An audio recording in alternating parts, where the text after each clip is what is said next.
Toxic का एक नया टीजर आया है लेडीज एंड लेडीज करके, और इसको देखकर तो भाई बहुत ज़्यादा ही बवाल हो रहा है। इसमें जो इंटीमेट सीन दिखाए गए हैं वो कई लोगों को शॉक वैल्यू के लिए लग रहा है, तो कई लोगों को ऐसा लग रहा है कि वो प्लॉट के लिए ज़रूरी है। हालांकि इस टीजर को देखकर मुझे एक बात पता चल गई, जो कुछ दिनों पहले रूमर आई थी कि कियारा आडवाणी चाहती हैं कि इस मूवी से उनके कुछ इंटीमेट सीन हटा दिए जाए। और इस छोटे से टीजर को देखने के बाद कहा जा सकता है कि ये रूमर सही था, क्योंकि हमें ऐसा लगता है इस टीजर को देखिए कि यश जिसके साथ इंटीमेट हो रहा है वो कियारा आडवाणी का ही कैरेक्टर है, तो वो काफ़ी ज़्यादा बोल्ड होने वाला है। तो कियारा आडवाणी से मैं ये जानना चाहता हूँ कि भाई जब आपने पैसा लिया, जब आपने सीन शूट किया, तब आपको कोई प्रॉब्लम नहीं थी, लेकिन सीन शूट करने के बाद आपको लग रहा है कि मूवी से ये सीन हटा देना चाहिए, तो ऐसा करना तो नामुमकिन है। वो एक स्टोरी का इंटीग्रल पार्ट होगा, उसके लिए आपको पैसे दिए गए हैं, तो अब उसे कैसे हटा दिया जाए। और मुझे ये समझ नहीं आता कि जब आपने फिल्म के लिए हामी भरी, कंसेंट दिया, तो उसमें आपको बताया तो होगा कि ये सीन होगा।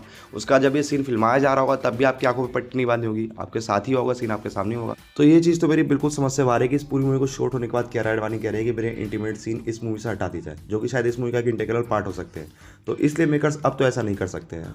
और दूसरी बात, इस टीज़र को देखकर यह कहा जा सकता है कि यश बहुत बड़े जीनियस हैं, और समझ में आता है कि उन्होंने एक फीमेल मूवी डायरेक्टर के साथ काम क्यों किया है, क्योंकि इस टीज़र को देख के तो लग ही रहा है, और इस फिल्म को देखकर भी बहुत लोग यश को मिसोजिनिस्ट और फिल्म को मिसोजिनिस्ट कहेंगे। और इसके जवाब में यश के पास सबसे बड़ा पॉइंट ये होगा कि इस मूवी की जो डायरेक्टर है वो एक महिला है, वो एक फेमिनिस्ट है, तो आप इस मूवी पर मिसोजिनिस्ट होने का आरोप कैसे लगा सकते हैं। तो यश का ये जीनियस लेवल का मूव था।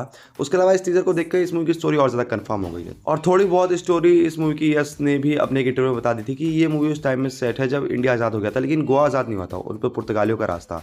तो वहाँ पर बहुत सारा केओस है, और यश का जो कैरेक्टर है राया, एक तरह से वो राज करता है वहाँ पे। तो हमें इस मूवी में ये दिखाया जाए कि यश के बहुत सारे एक तरह से लव इंटरेस्ट रहते हैं, उनमें से एक उनका बेटा हो जाता है किसी से, वो बास्टर्ड बेटा रहता है, वो कहीं बाहर उसे निकाल दिया जाता है, वो ट्रेनिंग नहीं करके आता है, फिर शायद वो अपने फादर से बदला लेना चाहता है, या उसके फादर उसकी मदर को जिसने मारा है उससे बदला लेना चाहता है। ये इस मूवी की स्टोरी होगी, और ये बात इस टीज़र से और इस मूवी के पिछले जो कुछ टीज़र थे उससे कंफर्म हुई है। फिलहाल मेरी बात करें तो मुझे टीज़र बहुत ज़्यादा पसंद आया। हाँ, आप कह सकते हैं कि थोड़े जो इंटीमेट सीन थे वो बहुत ज़्यादा हो गए, लेकिन फिर भी मैं कहूँगा कि अगर वो शॉक वैल्यू के लिए हैं तो मूवी को नुकसान पहुंचाएंगे और मूवी फ्लॉप हो जाएगी, लेकिन वो प्लॉट के हिसाब से ज़रूरी है तो ये मूवी के लिए बहुत ज़्यादा फायदा कर सकते हैं।